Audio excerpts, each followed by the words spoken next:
They can't go anymore. That's alright. This is the first viewing of our TV travel show to our friends and family. They've never seen this. This is Finland, so it's very nerve-wracking.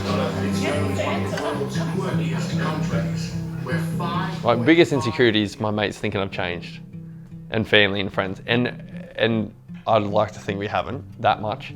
We went from tradies to having all these experiences and opportunities and going into more like TV world and stuff, and to them it's like more Hollywood world, and to us it was just like what's happening. And getting to share it with everyone and like, Yeah. you know, feel like we're all in it, like doing it together is like such a good feeling. Yeah, and you were just labouring, weren't you? And their whole time they didn't know what to do, so they just hid from the foreman. And I think the money was like $10 an hour or something. I went home to Falcon, I was like, dude, we got to fucking figure out what we're doing right now with our life, because I've not been a plasterer. I'm tearing off, I just fuck off. Yeah, go down the street. One thing with the boys, you never know when the plans are going to change. It's pretty much day to day almost with you guys, and that's how you just got to roll. Because we have no structure, right? No. So how do you find? What's a day to day for you? Well, completely changed the plans again. Like LA's out the window now, which I learned a few days ago. Always on the go. Always seeking. Very sporty. Very sporty. Had some friends that they liked all the good things in life, like the surf shop brands and the new boards, the new skateboards. But you know, we couldn't afford that, so. I mean, it just makes you stay grounded and not like expect you're getting a new Ferrari next week, and you know you got to actually work for you want. Oh yeah, he's always been a good worker. Even when he, Yeah, I know. except for that week when Oh, he you know. Dad still doesn't really understand. He doesn't even know what's going on. You're right. Oh, I don't know. He's supportive. He just lets us do what we want. So I know that's good or bad, but you always. I know it's slowly working out. Slowly. Like this, it is pretty nerve-wracking doing like a travel company. Like with beer, you chase the product and you go, I know that's what they're getting. But with a travel company, like they're going on an experience and like there's so much more involved. Like this might flop.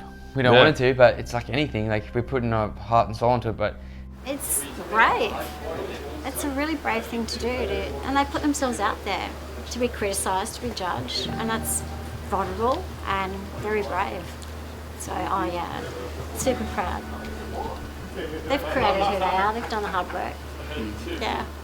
thanks, Mum. Yeah. Do you look at your things that you're doing, your pursuits, as these like a family of kind of kids that you have? Like, On our whiteboard, we've got a whiteboard over here, and can you see that tree? How's that?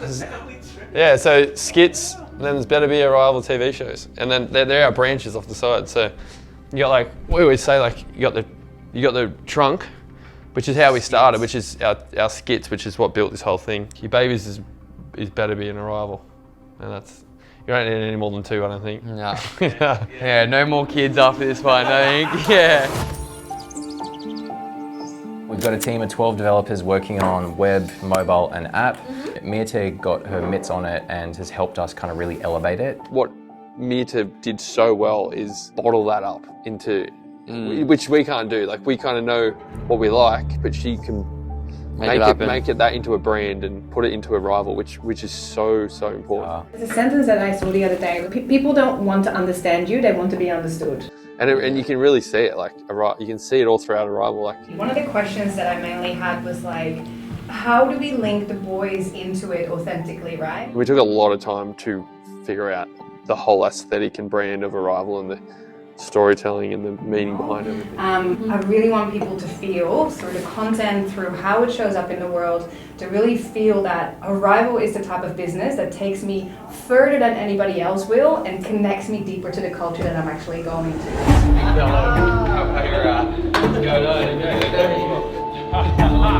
It somehow works, eh? Whoever wrote it's neat.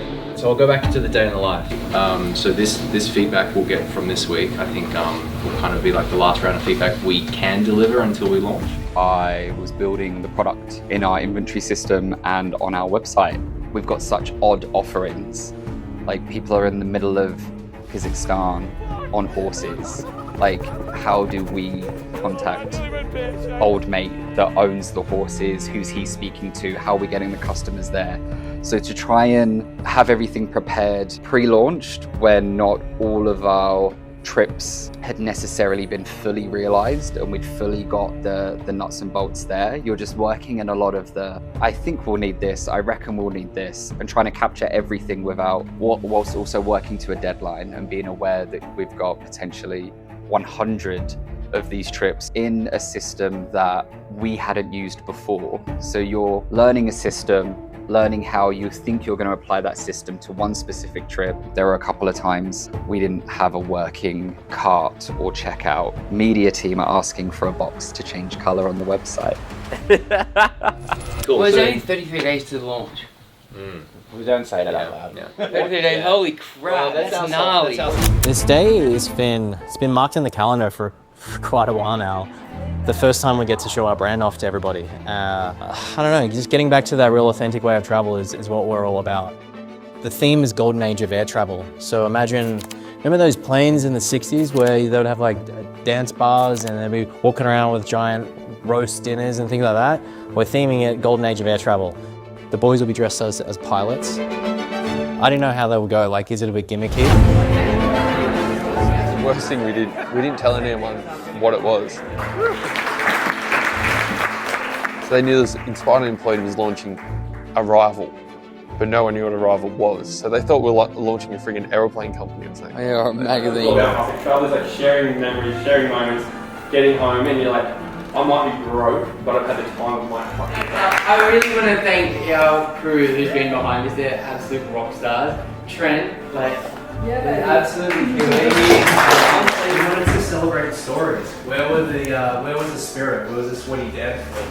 Where was the sunsets that turned into sunrises? The dish that you still dream about, the friends that you still call family. We kind of wanted to lean into that. We wanted to embrace it. So the messy side of travel, the raw of travel, the honest of travel, we wanted to be, I guess, experience first, culture first, and really connection later.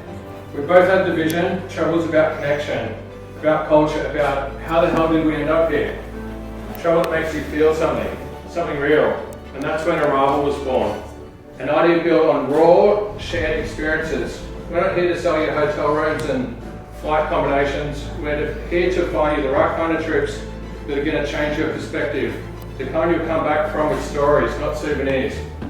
Arrival is for people who want more out of their travel. I feel like if we knew how much work was in it, or like it was an idea, we wouldn't have done it. No. It's like, it's not like, And we have made with the best travel platform the world's going to see.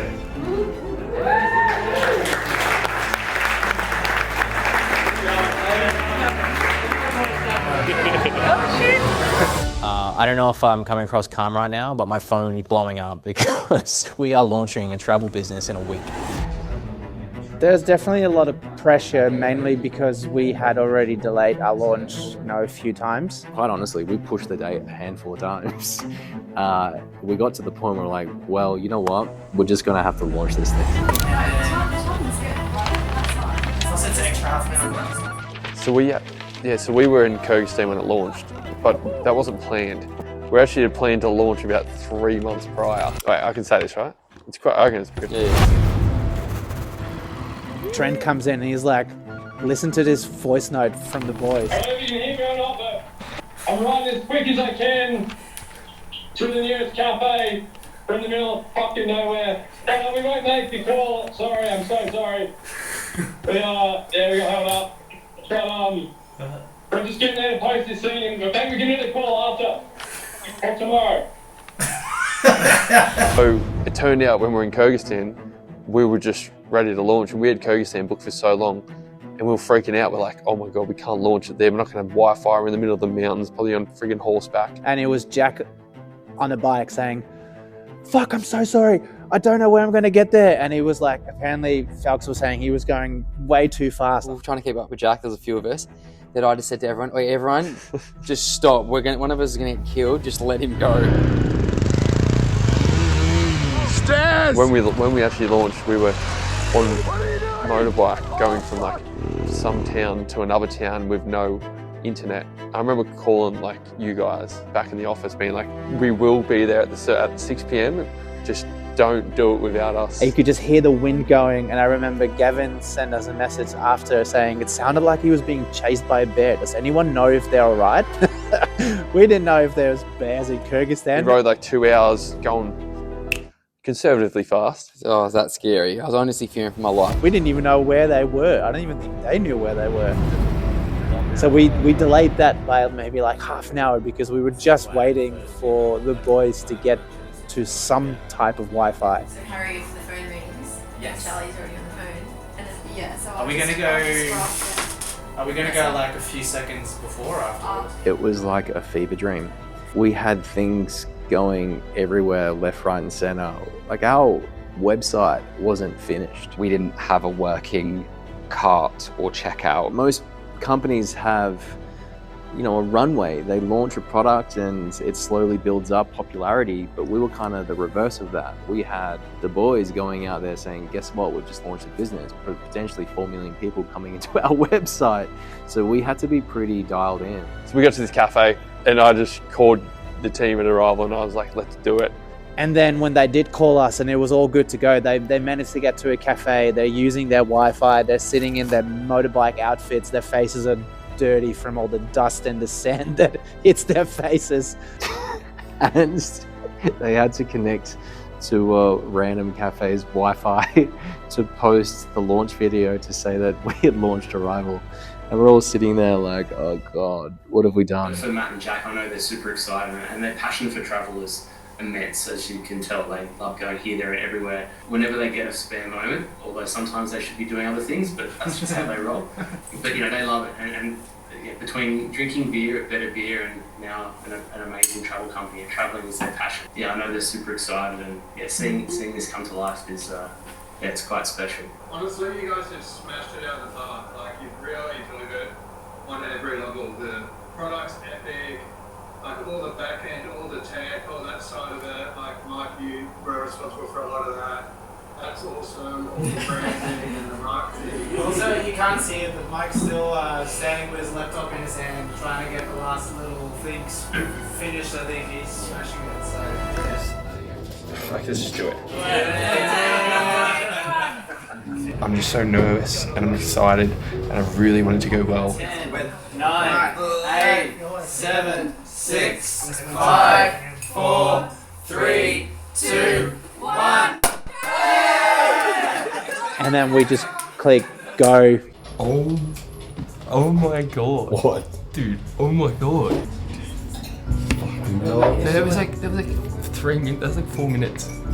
Oh fuck. Every time we started refreshing it, another 100, another 1,000, another 10,000. Watched Instagram blow up in front of our eyes. We could not believe that. And it worked out to be the best thing for our business, I reckon. Like, we launched whilst in the middle of the most adventure trip we've probably ever done. I was just like, on brand, it was really. so good. That was... The fact that stayed on. Oh my God. All there, late at night, we've launched this thing and it was just like, oh, pop the champagne. Yeah, a couple of tears, but you know, of course. We've got 1,100 active users in the last 5 minutes. 1,000, it's gone down.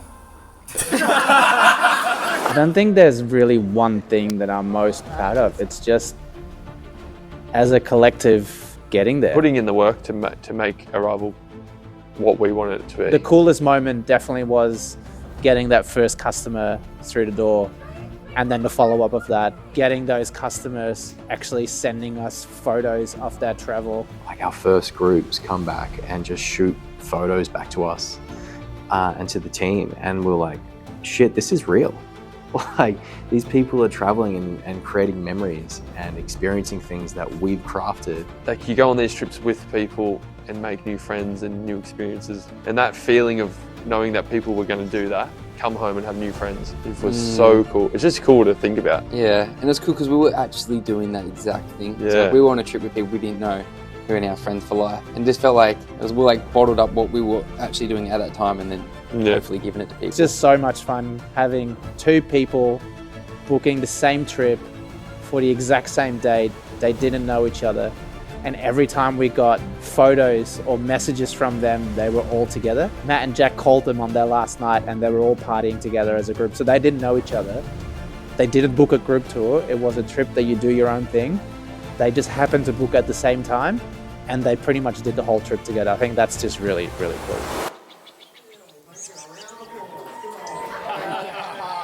Coming in from the back, baby. Perth people party and they celebrate. Very good. That was great. That was really fun. That was so we gave away. We had a big spinny wheel, and the first person we pulled out, literally, we were playing with the spinning wheel in the back. Yeah, we were playing it before we went on stage. Yeah, and no, we could not get it. And everyone that come got a little raffle ticket, and we caught out the first raffle ticket, and the girl came up, first spin, won a trip, and everyone just lost it. Like, the whole place went wild. First go, it's just mind blowing. If people thought that we had a magnet on it, they're like, "There's no way she got it." We're like, "No, we wanted it to go for like at least half an hour, so more people could try it." She just got it straight away and just won a trip. I'm like, "Well, we can't even do it again now." We're not giving away it costs a lot of money. We haven't even launched a business. Yeah, no, that was a fun night. Perth was really, really fun, and it showed the community, which is all we do it for. So it's special. For anyone that has booked or likes the Rival, thank you very much. It means the world. Yeah.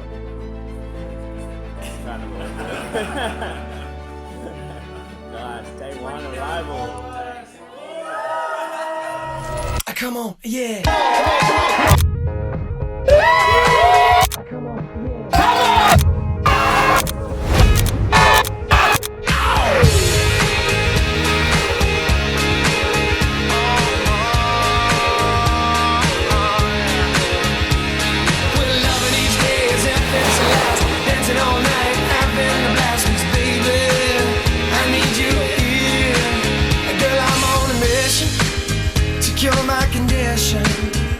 without you kissing, my heart's just a prison. So I'm hoping and wishing